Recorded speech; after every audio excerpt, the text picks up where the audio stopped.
That song, actually, there's a couple of things about that I can tell you. Number one, the beginning segment, the intro part, I wrote that on piano. That's a piano thing that I wrote. Da da da da da da da da da da da.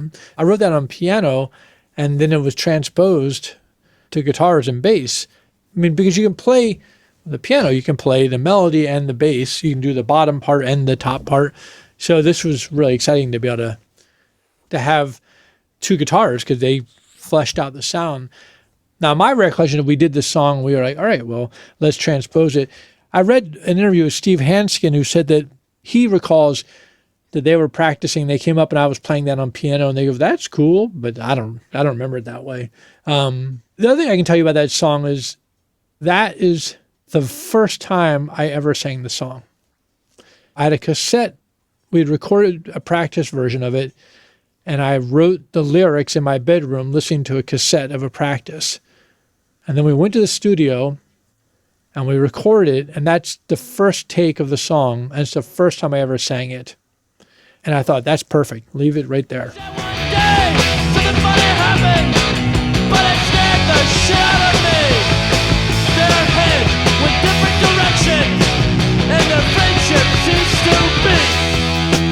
Some days we'll look back and laugh.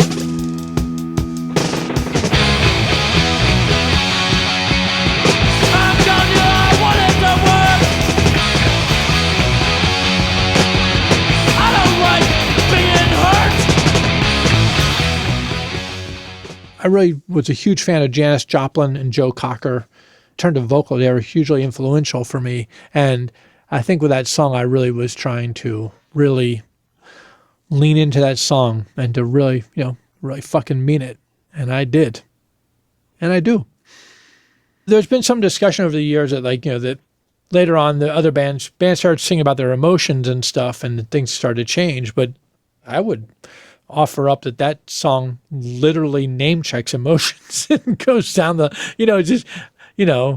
so it's funny to me when people say, well, yeah, later, years later, bands started to really deal more with their emotions. And then in this song, Look Back and Laugh, I'm saying jealousy and anger. I'm talking to all the different emotions and actually acknowledging them.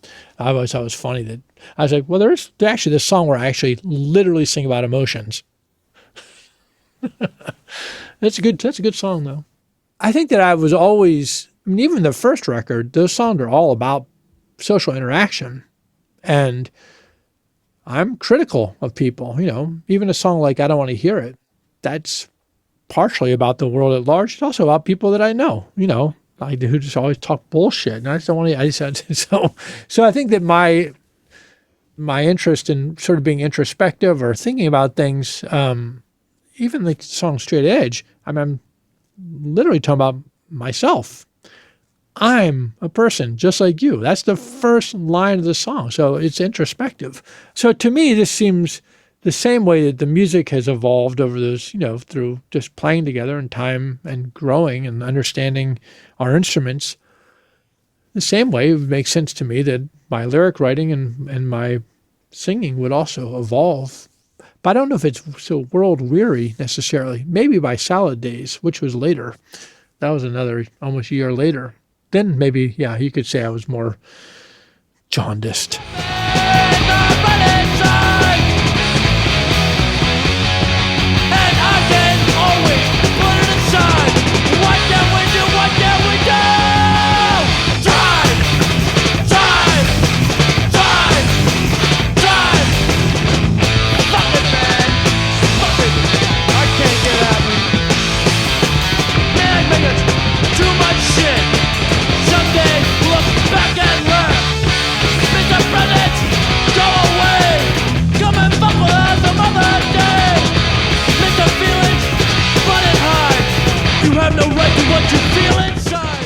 And that was a song really about the experiences that we have, specifically what our experiences together as young, like being kids growing up. And there's one way of looking at life in which life is a series of stages that you are sort of in this era, and then you're in this era, and there are like certain rooms in your house that you can just close the door and say, well, I'm not in that room anymore. But that's when I was in that room, I was like this way. And now I'm not in that room, so I'm this way.